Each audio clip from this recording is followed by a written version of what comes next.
औज़ुबिल्लाहिमिनश्शैतानिर्रजीम बिस्मिल्लाहिर्रहमानिर्रहीम। My YouTube family, my dear viewers and my dear students, अस्सलाम वालेकुम। आप लोगों को अपनी ऑनलाइन राइजिंग साइंस एकेडमी में वेलकम है। आज हम 10th क्लास के फिजिक्स का चैप्टर नंबर 1 के शॉर्ट क्वेश्चन, लॉन्ग क्वेश्चन करने जा रहे हैं। उसका चैप्टर नंबर 1 करेंगे क्वेश्चन वाइज अपने तमाम स्टूडेंट्स की आसानी के लिए। तो सबसे पहले हम यहाँ पे देखेंगे सवाल नंबर 1 है हमारे पास, ऑसिलेटरी मोशन से क्या मुराद है। अब आप लोगों के लिए एक इंटरटेन के तौर पर वीडियोस बनाई हैं ताकि आप लोग इंजॉय भी करें और अच्छे से दिलचस्पी के साथ आप लोग पढ़ सकें, बोरिंग ना हो। तो इसलिए आप लोगों के लिए नई नई चीज़ें जो हैं वो बनाई जा रही हैं ताकि आप लोग इंजॉय भी करें और पढ़ें भी अच्छे से दिल लगा के, आप लोगों को याद करने में आसानी हो। क्वेश्चन नंबर 1 है हमारे पास, ऑसिलेटरी मोशन से क्या मुराद है। उर्दू मीडियम स्टूडेंट्स के लिए ये बनाई है। जब कहते हैं कोई जिस्म एक पॉइंट के इर्द गिर्द, मतलब कोई एक पॉइंट है उसके इर्द गिर्द अपनी मोशन को दोहराता है, मतलब बार बार रिपीट करता है, तो ऐसी मोशन जो है वो ऑसिलेटरी वाइब्रेटरी मोशन कहलाती है। ठीक है, simple harmonic motion vibratory motion की एक ख़ास किस्म है। ठीक है, आगे क्वेश्चन नंबर 2 देखें। स्प्रिंग के साथ बंधा हुआ मास सिंपल हार्मोनिक मोशन का मुजाहरा करता है, वजाहत करें। कहते स्प्रिंग के साथ बंधा हुआ मास सिंपल हार्मोनिक मोशन का मुजाहरा करता है। यहाँ पे हम देखते हैं स्प्रिंग से बंधे हुए मास की मोशन। उफ़की हमवार सतह पर एक स्प्रिंग के साथ मास m जोड़ दिया जाए। ठीक है, अमूदी नहीं है, मतलब ऊपर से नीचे की तरफ नहीं है, बल्कि हॉरिजॉन्टल मतलब के नहीं है, वर्टिकली है। उसको कहते हैं उफ़की हमवार सतह पर एक स्प्रिंग के साथ मास m जोड़ दिया जाए। एक स्प्रिंग लिया, उसके साथ एक मास जोड़ दिया, उसका नाम हमने m रखा, और ये मास जब कुव्वत लगाने पर मोशन में आएगा, मतलब जब हम उस पर ताकत लगाएंगे तो वो मोशन में आएगा, तो इसकी हरकत जो है वो सिंपल हार्मोनिक मोशन होगी। तो उसमें जो मूवमेंट आएगी, जो वो हरकत करेगा, वो क्या कहलाएगा, हार्मोनिक, सिंपल हार्मोनिक मोशन कहलाएगी। दोबारा से रिपीट कर देती हूँ। उफ़की हमवार सतह पर एक स्प्रिंग के साथ मास m जोड़ दिया जाए, मतलब उसको हॉरिजॉन्टली वर्टिकली रखकर उसके साथ क्या करेंगे, हम एक मास जोड़ देंगे। एक स्प्रिंग हमने वर्टिकली रखा, उसके साथ एक मास जोड़ दिया, उसका नाम हमने m रखा, और ये मास जब कुव्वत लगाने पर मोशन में आएगा। जब हम उसको खींचेंगे, आगे की तरफ खींचेंगे, कुव्वत लगाएंगे, उस पर कुव्वत से ही खींचेंगे, ताकत लगाएंगे, कुव्वत लगाएंगे, उसको खींचेंगे आगे की तरफ, तो इसकी जो हरकत होगी, इसकी जो मूवमेंट होगी, वो क्या होगी, सिंपल हार्मोनिक मोशन होगी। तो हुक का जो कानून है वो इसको रिप्रेजेंट करता है। देखें यहाँ पे, किसी स्प्रिंग को उफ़की सतह पर रखकर उसके साथ अगर कोई मास m बांध दिया जाए और फिर उस पर फोर्स F लगाकर वस्ती पोजीशन, मतलब उसकी जो दरमियान में पोजीशन है, वस्ती कहते हैं दरमियानी पोजीशन को, दरमियानी पोजीशन O से डिस्प्लेसमेंट x तक खींचा जाए, मतलब जब हम उसको x तक खींचेंगे तो वो उसका डिस्प्लेसमेंट होगा। ठीक है, डिस्प्लेसमेंट तक खींचा जाए तो हुक के कानून के मुताबिक फोर्स F जो है स्प्रिंग की लंबाई में इजाफा करेगी। वो कहाँ तक इजाफा होगा, x तक इजाफा होगा। ठीक है, फोर्स जो है वो, जो हमने फोर्स लगाई है वो इजाफा करेगी x तक। ठीक है, F स्प्रिंग की लंबाई में इजाफा जो है वो क्या कहलाएगा, x कहलाएगा, जो कि डायरेक्टली प्रोपोर्शनल होगा।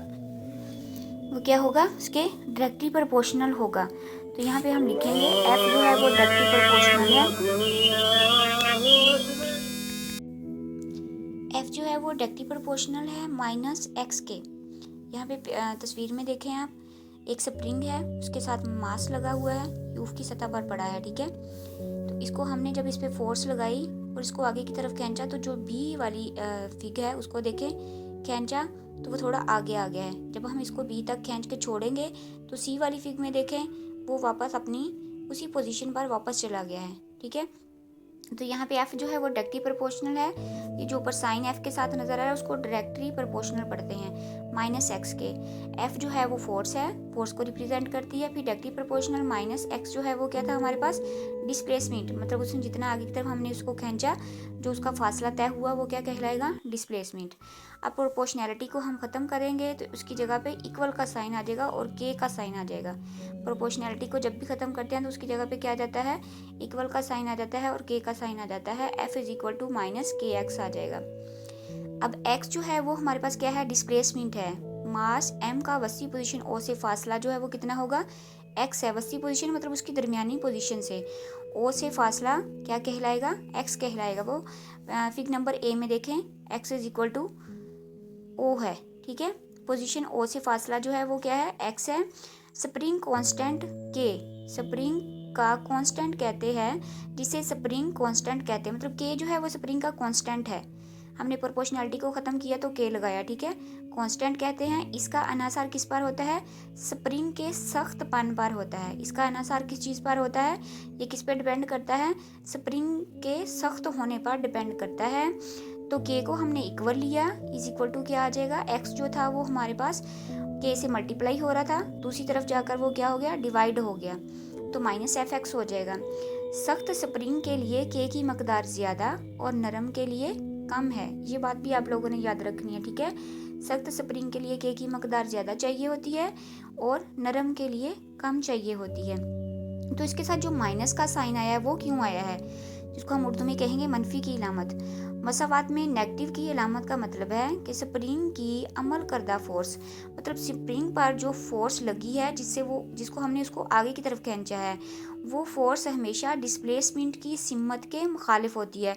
मतलब जिस तरफ को हम इसको खींच रहे हैं वो इसके मुखालिफ सिमत में है, ठीक है। जो फोर्स लग रही है वो इसके मुखालिफ सिमत में, जब उसको खींच के हम छोड़ देंगे तो दोबारा अपनी उसी पोजीशन पर चली जाएगी, तो वो क्या थी, उसके ऑपोजिट है, उसकी ऑपोजिट डायरेक्शन में है, तो इसलिए इसको कहेंगे इसकी मुखालिफ सिमत की वजह से उस पर नेगेटिव साइन आया है, ठीक है। नेगेटिव साइन क्यों आया है, उसकी ऑपोजिट डायरेक्शन की वजह से, मुखालिफ सिमत की वजह से नेगेटिव साइन आया है।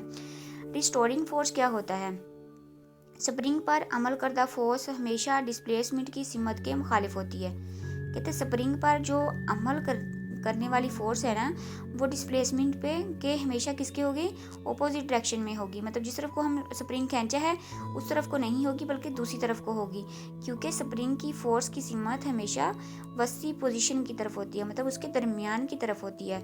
वस्त किसको कहते हैं, दरमियान को, उसके दरमियान की तरफ होती है, इसलिए इसको रिस्टोरिंग फोर्स भी कहा जाता है। ये रिस्टोर भी होती है, दोबारा से उसी जगह पर रिस्टोर हो जाती है, तो इसलिए इसको रिस्टोरिंग फोर्स भी कहा जाता है। और मसावात के साथ नेगेटिव की इलामत लग जाती है। नेगेटिव की इलामत क्यों लगती है, मैंने ऊपर भी बताया है, ऑपोजिट डायरेक्शन की वजह से। रिस्टोरिंग फोर्स हमेशा ऑसिलेटरी मोशन पर अमल पैरा, मतलब कि जो ऑसिलेटरी मोशन हो रही है उस पर जो अमल कर रही है फोर्स, जिस्म को इसकी वस्ती पोजीशन की तरफ या इसे दूसरी तरफ, ठीक है, इसके दरमियान की तरफ या फिर इसके उल्टी तरफ इसको धकेलती है। दोबारा से रिपीट करते हैं, रिस्टोरिंग फोर्स हमेशा ऑसिलेटरी मोशन पर अमल पैरा जिस्म को, जिस्म पर जो फोर्स अमल कर रही है, ऑसिलेटरी मोशन, इसके कहते हैं वस्त की तरफ, दरमियान की तरफ या फिर दूसरी तरफ, मतलब इसके ऑपोजिट डायरेक्शन की तरफ इसको धकेल देती है। जैसे हमने स्प्रिंग को खींचा तो दोबारा जब हम इसको छोड़ा तो उसने इसको धकेल दिया, मतलब वो दोबारा अपनी उसी पोजीशन पर चला गया। तो यहाँ पे देखें हमारे पास जो ऊपर शक्ल थी वो आप लोगों ने अच्छे से देखी है, ए बी और सी। शक्ल नंबर जो ए थी उसमें क्या था, मास एम जो था जब वस्ती पोजीशन ओ पर साकन होता है, मतलब रुका हुआ होता है, साकन मीन्स रुका हुआ होता है, तो उस पर रिजल्टेंट फोर्स जो होती है वो क्या होती है, ज़ीरो होती है। फोर्स का जो रिजल्ट होता है वो क्या होता है, ज़ीरो होता है, मतलब उस पर कोई फोर्स नहीं लग रही, ठीक है। बी शक्ल पर क्या होता है, कहते जब मास को डिस्प्लेसमेंट एक्स तक खींचकर और पोजीशन ए पर लाकर छोड़ दिया जाए, ठीक है। जब मास को डिस्प्लेसमेंट एक्स तक खींच, मतलब स्प्रिंग को हम खींच कर और पोजीशन ए पर लाकर, मतलब जहाँ पे ओ था उससे थोड़ा आगे लाकर जो पोजीशन आएगी वो कैपिटल ए होगी, वहाँ पर लाकर छोड़ दिया जाए, तो रिस्टोरिंग फोर्स की वजह से मास जो है वो वस्ती पोजीशन ओ की तरफ मोशन करता है। मास मतलब जो हमने स्प्रिंग के साथ बांधा हुआ था वो दोबारा ओ की तरफ चला जाएगा। जब हम उसको खींच के छोड़ते हैं स्प्रिंग को तो वो दोबारा अपनी पोजीशन की तरफ वापस चला जाता है। जैसे जैसे मास का फासला वस्ती पोजीशन से कम होता जाएगा, दरमियान से कम होता जाएगा, तो रीस्टोरिंग फोर्स जो है वो भी कम होती जाएगी, ताहम स्पीड जो है वो बढ़ती जाएगी। क्योंकि स्प्रिंग हमने जैसे ही खींच के छोड़ा तो उसकी स्पीड आहिस्ता आहिस्ता नज़दीक जाके ज़्यादा बढ़ जाती है, तो वो दोबारा अपनी उसी पोजीशन पर चला जाता है स्प्रिंग। आई होप आप लोगों को यहाँ तक अच्छे से समझ आई होगी। इनर्शिया की वजह से मास कैसे वस्ती पोजीशन पर नहीं रुकता, मतलब कि इनर्शिया की वजह से जो हमारा मास था वो दरमियान में जाके नहीं रुकेगा, दूसरी इंतहाई पोजीशन बी की तरफ हरकत करता रहता है। मतलब वो और ज़्यादा कंप्रेस हो जाएगा, दब जाएगा, और इसकी रिस्टोरिंग फोर्स जो है बतदरीज मीन्स आहिस्ता आहिस्ता बढ़ती जाएगी, लेकिन स्पीड कम होती जाएगी। रिस्टोरिंग फोर्स बढ़ती जाएगी, स्पीड कम होती जाएगी। आगे देखें, जो शक्ल नंबर 3 थी हमारे पास, मतलब सी वाला पार्ट था। जब मास कहते इंतहाई पोजीशन बी पर पहुंच जाएगा, मतलब वो दोबारा वापस चला जाएगा। जब हम उसको खींचते हैं एक जगह पे तो वैसे पड़ा है, ए आ गया, फिर बी पे हमें क्या किया, हमने उसको खींचा है स्प्रिंग को, ठीक है, मास को पकड़ के हमने खींचा है और जहाँ पे लाके छोड़ा उसको ए पोजीशन कहा, और फिर सी पोजीशन आ गई। मतलब जब उसको हमने छोड़ दिया तो वो दोबारा जो वापस गया है उसको पोजीशन बी कहेंगे, ठीक है, वो वापस चला गया स्प्रिंग। जब कहते हैं मास इंतहाई पोजीशन बी पर पहुंच जाएगा तो इसमें रिस्टोरिंग फोर्स बहुत ज़्यादा होगी, लेकिन स्पीड 0 होगी। रिस्टोरिंग फोर्स क्या हो जाएगी, ज़्यादा हो जाएगी, क्योंकि वो रिस्टोर हो गया है दोबारा जाके, उसकी स्पीड जो थी वो अब ख़त्म हो गई है, मतलब वो रुक गया है, तो इसलिए उसकी स्पीड जो है वो 0 हो गई। अब फिर ये मास इस वस्ती पोजीशन की तरफ मोशन कर देगी, ठीक है। इसी तरह से मास वस्ती पोजीशन ओ के इर्द गिर्द अपनी मोशन को दोहराता रहता है। तो यही था हमारे पास, ठीक है। यहाँ पे कहते हैं जब वो वस्ती पोजीशन जो थी इसकी वस्ती पोजीशन की तरफ मोशन कर देगी, तो इसी तरह से कहते हैं मास जो है वो वस्ती पोजीशन ओ के इर्द गिर्द अपनी मोशन को दोहराता रहता है। मतलब हम उसको खींचेंगे, एक जगह पे वो बड़ा है, फिर उसको हम खींचेंगे, फिर खींच के उसको छोड़ देंगे तो वो दोबारा फिर उधर चला जाएगा, फिर खींच के उधर छोड़ेंगे तो फिर दोबारा उधर चला जाएगा। तो इसको हम क्या कहते हैं कि वो अपनी दरमियानी पोजीशन के इर्द गिर्द अपनी मोशन को दोहराता रहता है। अब बेफ्रिक्शन उफ़क़ी सतह पर स्प्रिंग से बंधे हुए, मतलब उसमें फ्रिक्शन तो नहीं है, बिल्कुल प्लेन है वो। किसी भी प्लेन चीज़ क्या होती है, वो बेफ्रिक्शन होती है। जिसमें थोड़ा खुरदरापन हो तो वो क्या होती है, फ्रिक्शन होती है उसमें। तो ये बेफ्रिक्शन है, मतलब इसमें फ्रिक्शन नहीं है। उफ़क़ी सतह पर स्प्रिंग से बंधे हुए मास की इस तरह की मोशन सिंपल हार्मोनिक मोशन कहलाती है, ठीक है। समझ में आ गया कि सिंपल हार्मोनिक मोशन कौन सी होती है। स्प्रिंग से बंधे हुए मास m की सिंपल हार्मोनिक मोशन के टाइम पीरियड t का फार्मूला जो है वो हमारे पास क्या आ जाता है, t इक्वल टू 2 पाई, जजर में हमारे पास क्या आ जाएगा, m/k, ठीक है। अंडरूट में हमारे पास क्या आ जाएगा, m/k। ये फार्मूला आप लोगों ने हमेशा याद रखना है, टाइम पीरियड के लिए यूज़ होता है। नीचे हमारे पास कुछ हमारी मालूमात के लिए दिया हुआ है कि मकड़ी अपने जाले की वाइब्रेशन के ज़रिए अपना शिकार तलाश करती है। मतलब उसका जाला वाइब्रेट करता है तो उसको पता चलता है कि कोई आसपास है। और दूसरी साइड पे देखें, हमारे पास एक स्प्रिंग ही है, जैसे हमने ऊपर पढ़ा है वो दिया हुआ है हमारे पास, उसके साथ मास m भी जुड़ा हुआ है। तो x is equal to -a है और x इज इक्वल टू 0 है और x is equal to a है। तो जहाँ पे x is equal to -a है वो हमारे पास क्या आ जाएगा, काइनेटिक एनर्जी उसमें 0 होगी और पोटेंशियल एनर्जी जो है वो मैक्सिमम होगी। जहाँ पे x हमारे पास 0 है वहाँ पे काइनेटिक एनर्जी मैक्सिमम है और पोटेंशियल एनर्जी 0 है, और जहाँ पे x इज इक्वल टू हमारे पास a पॉजिटिव है वहाँ पे काइनेटिक एनर्जी 0 है और पोटेंशियल एनर्जी मैक्सिमम है। मतलब के दरमियान में काइनेटिक एनर्जी जो है वो मैक्सिमम है और पोटेंशियल 0 हो जाती है। जब हम उसको खींच के छोड़ते हैं, मतलब उस वस्ती पोजीशन पर काइनेटिक एनर्जी मैक्सिमम है और पोटेंशियल एनर्जी 0 है, लेकिन स्टार्टिंग में और एंडिंग पे काइनेटिक एनर्जी 0 है और पोटेंशियल एनर्जी मैक्सिमम है। क्वेश्चन नंबर 3 है हमारे पास, बाल और bowl system simple harmonic motion की मिसाल है। कहते वजाहत करें। बाल जो है वो बाउल सिस्टम हार्मोनिक मोशन की एक मिसाल है। बाल जो है वो bowl system simple harmonic motion की एक मिसाल है, इसकी हमने वजाहत पेश करनी है। बाल और बाउल सिस्टम है हमारे पास, कहते हैं सिंपल हार्मोनिक मोशन की एक मिसाल बाउल में पड़े हुए बाल की मोशन है। ये सिंपल हार्मोनिक मोशन की मिसाल है कि बाउल में एक बाल पड़ी हुई है, वो इसकी एक मिसाल है, लेकिन उसको हमने एक्सप्लेन करना है, बताना है, वजाहत करनी है उसकी वस्ती पोजीशन क्या है, मतलब दरमियानी पोजीशन पर उसकी क्या कंडीशन है। बाल जो है कहते हैं वस्ती पोजीशन, यानी बाउल के सेंटर में पड़ा है। बाल जो है ये दरमियानी पोजीशन में देखिए पड़ा हुआ है, जहाँ पे कैपिटल आर लिखा हुआ है, यहाँ पे वस्ती पोजीशन, इसको कहते हैं वस्ती पोजीशन, मतलब दरमियान को सेंटर में पड़ा है। तो इस पर अमल करने वाली नेट फोर्स 0 है, मतलब इस पर कोई फोर्स अमल नहीं कर रही। ठीक है, इस पर कोई फोर्स अभी तक अमल नहीं करे, क्योंकि हम इसको मूव करवाएंगे आगे पीछे तो ही इस पर कोई फोर्स लगेगी ना। जब ये पड़ी है तो इस पर कोई फोर्स नहीं है, तो इसलिए इसकी नेट फोर्स क्या है, मतलब टोटल फोर्स जो है वो 0 है। इस पोजीशन में बाल का वजन जो है नीचे की तरफ है, इसका वजन क्या हो रहा है, नीचे की तरफ है। देखिए W = mg लिखा हुआ है, दरमियान में बाल पड़ा है, ऊपर इसकी पोजीशन मतलब R लिखी हुई O लिखी हुई है, वस्त है इसका, दरमियान है ये, और यहाँ पे इसका वजन जो है वो नीचे की तरफ है। वो किसके इक्वल है, W को वजन से शो करते हैं ना, तो वजन को W से शो करते हैं ना, तो W = किसके होता है, mg के। इस पोजीशन में बाल का वजन नीचे की तरफ है और बाउल की सतह के नॉर्मल रिएक्शन, उसका नॉर्मल जो रिएक्शन है वो क्या है, कैपिटल R है। कैपिटल R किसको रिप्रेजेंट कर रहा है, किसको शो कर रहा है, नॉर्मल रिएक्शन को, जो ऊपर की तरफ अमल करता है, इसके मसावी है। ठीक है, R जो है मतलब कि वो क्या है, इसका एक्शन है, ऊपर की तरफ अमल करता है और इसके बराबर है, लिहाजा बाल मोशन नहीं करता, तो बाल रुका हुआ है और वो मोशन नहीं कर रहा। जब कहते हैं गेंद को आहिस्ता से बाउल के सेंटर से हिलाया जाता है, तो ये फोर्स ऑफ ग्रेविटी की वजह से, जो कि रिस्टोरिंग फोर्स के तौर पर अमल करती है, सेंटर के इर्द गिर्द ऑसिलेशन शुरू करता है, मतलब थोड़ा सा उधर को जाता है, एक ही तरफ जाता है और थोड़ा सा बी पोजीशन की तरफ जाता है। यहाँ पे हम इसकी पोजीशन ए देखते हैं, बाल की तस्वीर आप लोगों ने अच्छे से देख ली थी।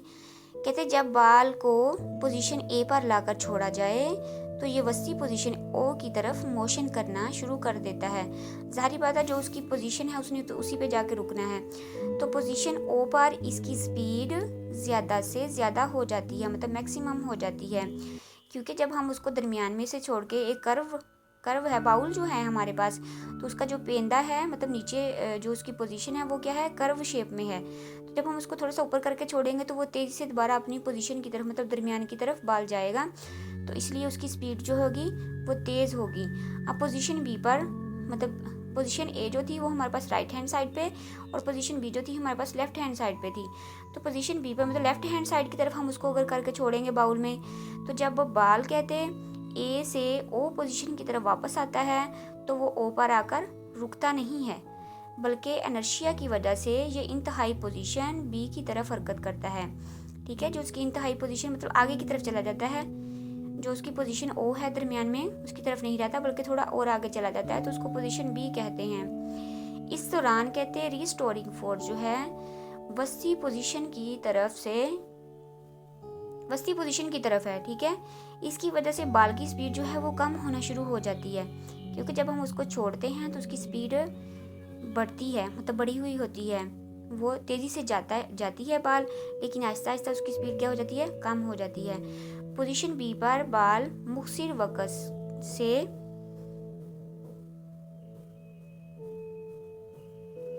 मतलब थोड़ा सा वक़्त वो वहाँ पर रुकती है, फिर उसके बाद दोबारा अपनी वस्ती पोजीशन की तरफ आना शुरू कर देती है। ठीक है, पोजीशन बी पर बाल जाएगी, लेकिन थोड़ा सा वक़्त जो है वो लगेगा और वहाँ पे रुकेगी, लेकिन वहाँ से बिल्कुल थोड़ा से वक़्त में, लेकिन वहाँ से दोबारा अपनी जो उसकी असल पोजीशन है, ओ पोजीशन है, वहाँ पर दोबारा वापस आ जाएगी। ठीक है, तो ये हमने उसकी बाल की वजाहत कर दी है। अब उसमें उन्होंने कहा था कि ये सिंपल हार्मोनिक मोशन कैसे है, तो बाल जो है कहते हैं वस्ती पोजीशन ओ के इर्द गिर्द अपनी मज़ाहमत वाली या अपनी हरकत जो है उस वक़्त तक दोहराता है जब तक फ्रिक्शन की वजह से इसकी सारी एनर्जी ज़ाया नहीं हो जाती। क्या है, बाल वस्ती पोजीशन ओ के इर्द गिर्द अपनी हरकत उस वक़्त तक दोहराता है, जो उसकी मतलब दरमियानी पोजीशन है जिसको हमने ओ का नाम दिया है, उस वक्त तक उस पर उसकी पोजीशन जो है, हरकत जो है वो जारी रहती है बाल की, जब तक कि फ्रिक्शन की वजह से उसकी सारी एनर्जी ज़ाया नहीं हो जाती, फ्रिक्शन की वजह से। लिहाजा बाउल के अंदर पड़े हुए बाल की वस्ती पोजीशन के इर्द गिर्द जो मोशन है वो क्या कहलाती है, सिंपल हार्मोनिक मोशन की एक मिसाल है। कैसे बाउल की मिसाल जो है वो सिंपल हार्मोनिक मोशन की है। बाउल के अंदर पड़े हुए बाल की वस्ती पोजीशन, बाउल के अंदर पड़ा है जो बाल की पोजीशन है, दरमियानी पोजीशन है, वस्ती पोजीशन है, उसके इर्द गिर्द की जो उसकी मोशन है, मतलब कभी वो ओ की तरफ, जब हम ए पे लाके उसको थोड़ा सा छोड़ा बाल को, तो वो कभी ए की तरफ आता है और कभी बी की तरफ चला जाता है, तो आहिस्ता आहिस्ता रुक जाता है अपनी पोजीशन ओ पर ही। तो ये जो उसकी मोशंस थी ए से ओ की तरफ, बी की तरफ, ठीक है, ए से बी की तरफ उसकी जो मोशन थी ये क्या है, सिंपल हार्मोनिक मोशन थी। ये सिंपल हार्मोनिक मोशन की एक मिसाल है। आई होप आप लोगों को समझ आ गई होगी कि बाल जो है वो बाउल में किस तरह से सिंपल हार्मोनिक मोशन की मिसाल है। क्वेश्चन नंबर 4 है हमारे पास, देखें सादा पेंडुलम क्या होता है। इसकी हरकत सिंपल हार्मोनिक मोशन है, सिंपल हार्मोनिक है, वाजिया करें। सादा पेंडुलम क्या होता है, एक तो हमने ये बताना, नंबर 2 पे क्या बताना है, इसकी हरकत जो है सिंपल हार्मोनिक है, वाजिया करना है। इसकी जो हरकत है वो क्या है, सिंपल हार्मोनिक है। जब बच्चों आप लोगों को क्वेश्चन अच्छे से समझ में आ जाए तो आप लोग इजीली इसका आंसर जो है वो एक्सप्लेन कर सकते हैं।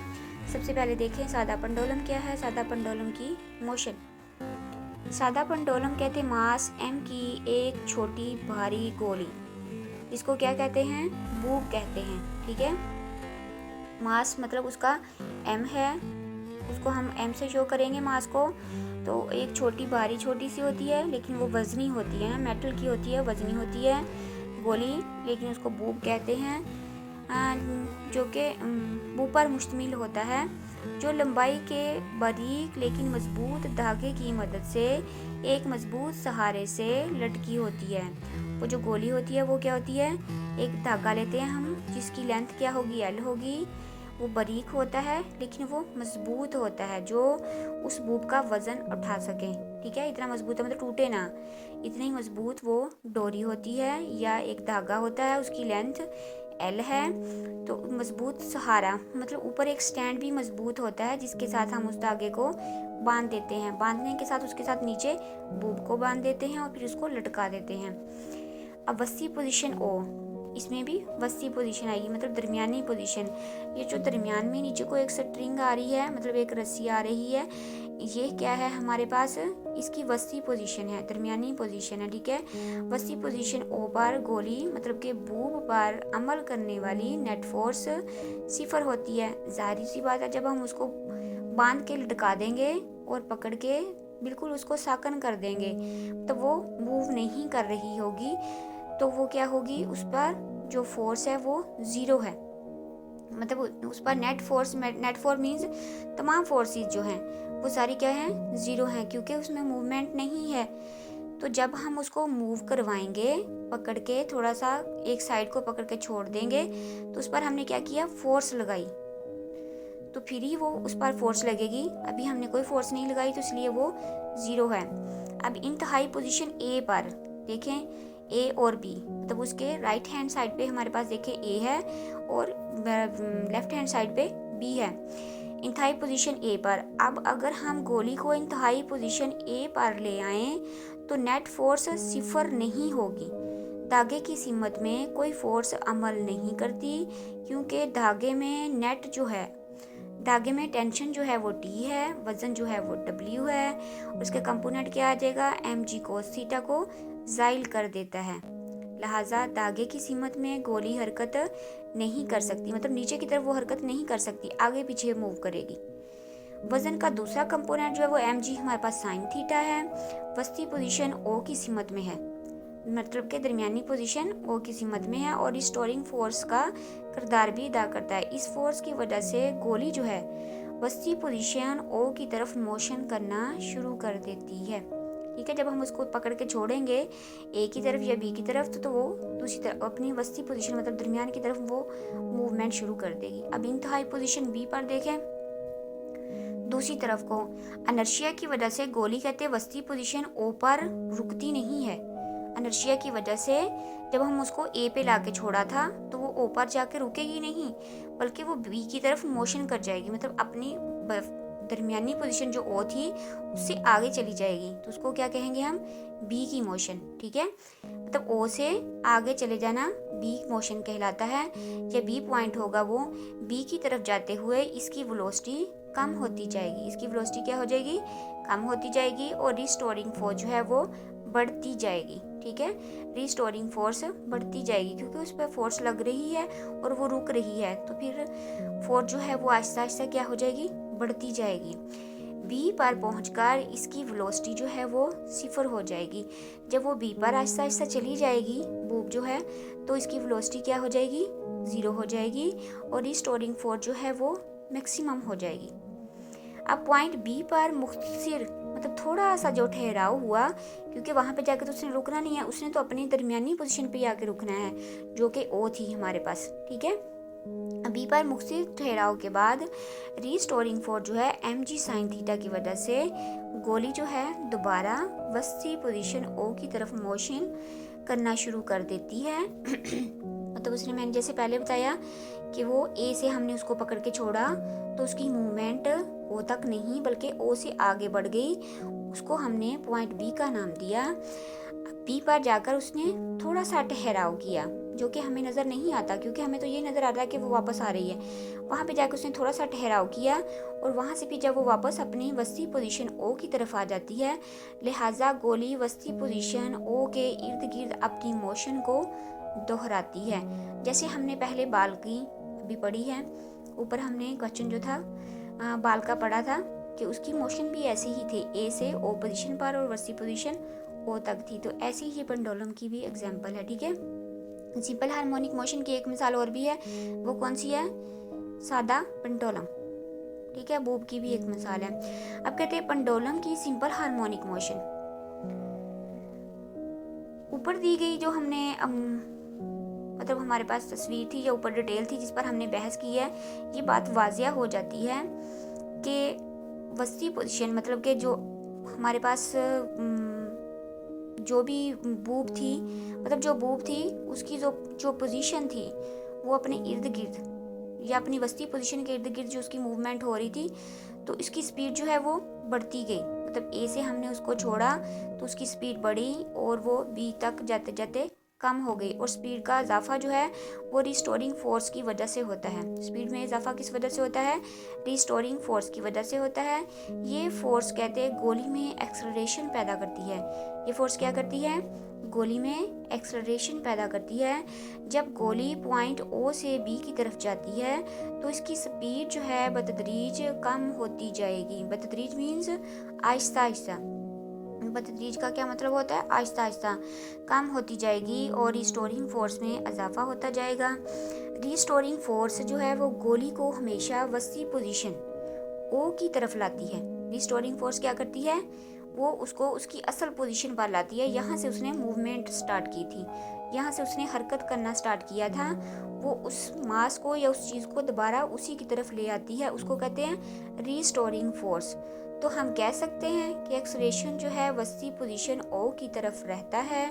ये सिंपल हार्मोनिक मोशन का बुनियादी असूल है। मतलब यहाँ से सिंपल हार्मोनिक मोशन की बुनियाद रखी गई और ये उसका बुनियादी असूल है। इस पर मतलब कि सिंपल हार्मोनिक मोशन जो है वो बनती है। तारीफ इसकी हम कैसे लिखेंगे, सिंपल हार्मोनिक मोशन में नेट फोर्स जो है मतलब टोटल फोर्स जो है वस्ती पोजीशन से डिस्प्लेसमेंट के डायरेक्टली प्रोपोर्शनल होती है और इसकी सिमत हमेशा वस्ती पोजीशन की तरफ होती है। सिंपल हार्मोनिक मोशन की डेफिनेशन क्या है, नेट फोर्स वस्ती पोजीशन से डिस्प्लेसमेंट के डायरेक्टली प्रोपोर्शनल होती है और इसकी सिमत हमेशा वस्ती पोजीशन की तरफ होती है। दूसरे लफ्ज़ों में जब कोई जिस्म अपनी वस्ती पोजीशन के मतलब कि दूसरे अल्फाज में हम ये भी कह सकते हैं कि जब कोई जिस्म अपनी वस्ती पोजीशन के इर्द गिर्द अपने दरमियान के इर्द गिर्द इस तरह हरकत करता है कि इसका एक्सेलरेशन जो है वस्ती पोजीशन से डिस्प्लेसमेंट के डायरेक्टली प्रोपोर्शनल हो और इसकी सिमत हमेशा वस्ती पोजीशन की तरफ हो। क्या है, दोबारा रिपीट करते हैं, एक्सेलरेशन जो है वस्ती पोजीशन से डिस्प्लेसमेंट के, एक्सेलरेशन दरमियानी पोजीशन के डिस्प्लेसमेंट के डायरेक्टली प्रोपोर्शनल और इसकी जो सिमत है जिस तरफ को ये मूव कर रहा है इसकी सिमत जो है हमेशा वस्ती पोजीशन की तरफ हो तो इसकी हरकत को सिंपल हार्मोनिक मोशन कहते हैं। ये भी डेफिनेशन लिख सकते हैं, जो हमने ऊपर पढ़ी है वो भी लिख सकते हैं। तो सादा पेंडुलम के टाइम पीरियड का फार्मूला हमारे पास क्या आ जाएगा, जो कि हमने पीछे भी पढ़ा है। सादा पेंडुलम के लिए टाइम पीरियड का formula T = 2 L/G square root में, ठीक है। T = 2 L/G ये सादा पेंडुलम के टाइम पीरियड का फार्मूला होगा। आगे हमने न्यूमेरिकल भी करने हैं, तो उनमें आप लोगों को फिर आसानी रहेगी। इसको आप लोगों ने अच्छे से ज़बानी याद कर लेना है, ठीक है।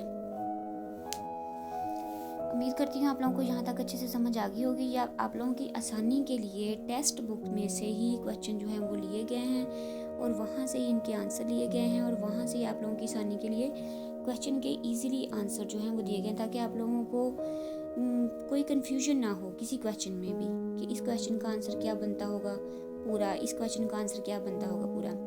तो ऐसे ही तमाम चैप्टर्स के आप लोगों के लिए क्वेश्चन बनाए जाएंगे इंशाल्लाह। तो ये आप लोगों का अपना चैनल है, इसको अपने फ्रेंड्स के साथ शेयर भी किया करें, इसको लाइक भी करें, इसको सब्सक्राइब भी करें। और अगर आप लोगों के कोई क्वेश्चन हो तो आप कमेंट में पूछा करें, ठीक है। व्हाट्सएप पे मैसेज ना किया करें, कमेंट में ही ना मैसेज किया करें, कमेंट में ही पूछा करें कि यहाँ से हमें समझ नहीं आई है, या ये चीज़ ठीक है, ये नहीं ठीक है, या इसके भी क्वेश्चन बना दें। मतलब जो भी पूछना हो तो वो आप लोग क्या किया करें, कमेंट में जाके पूछा करें। उम्मीद करती हूँ कि आप लोगों को इसकी भी अच्छे से समझ आ गई होगी हर क्वेश्चन की, क्योंकि मैंने बार बार रिपीट किया है। देखते हैं आगे आप लोगों के लिए और क्या क्या चीज़ें हैं, कितने क्वेश्चन हैं। ये ज़्यादा वीडियो लेंथी ना हो जाए। क्वेश्चन नंबर 5 हम इसमें सिर्फ ऐड करेंगे, बाकी फिर हम वो जो है वो नेक्स्ट वीडियो में, इससे आगे वाली वीडियो में आएगा इंशाल्लाह। तो सिंपल हार्मोनिक मोशन है हमारे पास, एक क्वेश्चन और ऐड कर लेते हैं। चलें, सिंपल हार्मोनिक मोशन की अहम खसूसियात, ठीक है, उसकी अहम खसूसियात क्या हैं, क्या खासियत पाई जाती है ना सिंपल हार्मोनिक मोशन में, जो उसकी ज़्यादा इम्पोर्टेंट है वो खासियत। तो सिंपल हार्मोनिक मोशन की जो खसूसियत है वो हमारे पास क्या है, नंबर 1 पे है, सिंपल हार्मोनिक मोशन में जिस्म हमेशा एक वस्ती पोजीशन के गिर्द हरकत करता है। सबसे पहली खसूसियत है इसकी सबसे पहली खासियत क्या है, सिंपल हार्मोनिक मोशन में जिस्म जो है, कोई भी जिस्म है वो क्या करता है, एक वस्ती पोजीशन, मतलब कि एक दरमियानी पोजीशन होती है, एक उसका दरमियान होता है, उसके इर्द गिर्द ही उसकी हरकत रहती है, वो और किसी तरफ को हरकत नहीं करता, ठीक है। कोई भी जिस्म किसी और तरफ को हरकत नहीं करता, बल्कि जो उसकी दरमियानी पोजीशन होती है सिर्फ उसकी ही इर्द गिर्द हरकत करता है। नंबर 2 पे देखिए क्या है, इसका एक्सेलरेशन हमेशा, एक्सेलरेशन जो है इसमें वो हमेशा वस्ती पोजीशन की तरफ ही होता है, मतलब वो भी दरमियान की तरफ ही होता है, किसी और तरफ को नहीं होगा। नंबर 3 पे देखिए क्या है, एक्सेलरेशन की मकदार हमेशा, एक्सेलरेशन की जो मकदार है हमेशा इसकी वस्ती पोजीशन से डिस्प्लेसमेंट के डायरेक्टली प्रोपोर्शनल होती है। किससे, वस्ती पोजीशन से, ठीक है, वस्ती पोजीशन से डिस्प्लेसमेंट के डायरेक्टली प्रोपोर्शनल होती है। यानी कि एक्सेलरेशन जो है वो क्या होगा, वस्ती पोजीशन पर 0, और जैसे जैसे मतलब कि उसमें आगे की तरफ बढ़ता जाएगा वहाँ पे क्या आ जाएगा, इंतहाई पॉइंट्स आ जाएगा। इंतहाई पॉइंट्स कौन सा होता है, जहाँ तक उसकी पहुँच होती है। जैसे कि हमने ए से छोड़ा किसी भी जिस्म को, एक ए पॉइंट से छोड़ा, वो अपने वस्त से होता हुआ आगे बी पॉइंट तक चला जाता है, तो वो बी पॉइंट उसका क्या होता है, इंतहाई पॉइंट होता है। क्या है, डायरेक्टली प्रोपोर्शनल, डिस्प्लेसमेंट के डायरेक्टली प्रोपोर्शनल होती है। यानी एक्सेलरेशन वस्ती पोजीशन पर, मतलब दरमियान में जाकर 0 और आगे बी की तरफ जब बढ़ जाता है, हमने ऊपर जो एग्जांपल्स पढ़ी हैं, बी की तरफ ऊपर जो बढ़ जाता है तो उसको क्या कहते हैं, इंतहाई पॉइंट्स कहते हैं, वहाँ पर ज़्यादा से ज़्यादा होता है, ठीक है। एक्सेलरेशन की मकदार हमेशा इसकी वस्ती पोजीशन से डिस्प्लेसमेंट के डायरेक्टली प्रोपोर्शनल होती है। यानी एक्सेलरेशन वस्ती पोजीशन पर 0 और इंतहाई पॉइंट्स पर ज़्यादा से ज़्यादा होता है। नंबर 4 पे क्या आ जाएगा, वस्ती पोजीशन पर इसकी वेलोसिटी ज़्यादा से ज़्यादा, जबकि इंतहाई पोजीशन पर 0 होती है। दरमियान में इसकी वेलोसिटी ज़्यादा होती है और इंतहाई पोजीशन पर, मतलब बी पॉइंट पर जाकर वो सिर्फ 0 होती है। उम्मीद करती हूँ आप लोगों को यहाँ तक अच्छे से समझ आई होगी। ये आप लोगों की अपनी एकेडमी है, ऑनलाइन राइजिंग साइंस एकेडमी। इसमें हर तरह का क्वेश्चन आप कर सकते हैं। आपको हर तरह का आंसर जो है वो दिया जाता है, बेशक वो दीन के बारे में हो, मतलब कुरान पाक के बारे में हो, अहादीस मुबारका हो, सीरत रसूल पाक सल्लल्लाहु अलैहि वसल्लम के बारे में हो, किसी को कोई स्पीच चाहिए हो, मतलब हर तरह का जो भी कोई क्वेश्चन करता है कि हमें ये चीज़ चाहिए, तो वो उनको दी जाती है, अवेलेबल होती है। ठीक है, तो आप लोगों के ताउन का शुक्रिया। जो बहनें क्वेश्चन करती हैं वो व्हाट्सएप पे ना किया करें, बल्कि कमेंट में कहा करें कि हमें ये चीज़ चाहिए, या ये ठीक है, ये नहीं ठीक है, वो कमेंट में बताया करें। तो आप लोगों का बहुत बहुत शुक्रिया। ये 10th क्लास की फ़िज़िक्स के इंशाल्लाह सारे चैप्टर्स के नोट जो हैं वो जल्दी से जल्दी अपलोड कर दिए जाएंगे, ऐसे ही बना के। तो ये आप लोगों का अपना चैनल है, इसे लाइक भी किया करें, शेयर भी किया करें अपने फ्रेंड्स के साथ, ताकि उनके लिए भी आसानी हो, और इसको सब्सक्राइब भी करें। अल्लाह हाफिज़। अपना और अपने प्यारों का ख्याल रखिएगा। और कोई चीज़ पूछनी हो तो आप लोग, मैं फिर से बता देती हूँ कि कमेंट में जाके बताया करें, और क्वेश्चन भी किया करें, मुझे भी बताया करें कि यहाँ से आपकी मिस्टेक है। ठीक है, अच्छे से समझें। अल्लाह पाक आप लोग को कामयाबियों से हमकिनार करे।